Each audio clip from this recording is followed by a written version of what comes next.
మత్తయి వార్త 1వ అధ్యాయము 18 నుంచి 25 వరకు.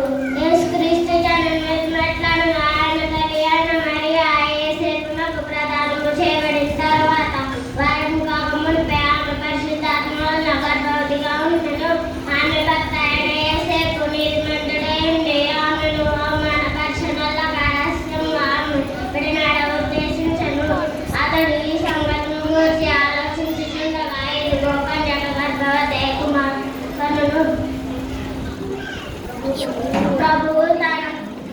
ప్రభువు దూత స్వప్నమందు అతనికి ప్రత్యక్షమై దావీదు కుమారుడు అయిన యోసేపు నీ భార్య అయిన మరియను చేర్చుకొనుటకు భయపడకుము. ఆమె పరిశుద్ధాత్మ వలన గర్భవతిగా ఉండెను. ఆమె భర్త ఆమె కుమారుని కనును. ఆయన తన ప్రజలను వారి పాపం నుండి ఆయనే రక్షించును. ఆయనకు యేసు అని పేరు పెట్టిద్దు అనెను. ఆయనకు హిమాలయుడు పేరు పెట్టుదురు అని ప్రభు దూత ఆజ్ఞాపించిన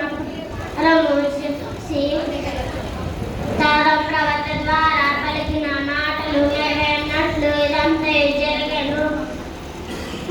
యోసేపు హిమాలయుడు పేరు నాకు భాషాంతరమున దేవుడు మనకి తోడని అర్థము.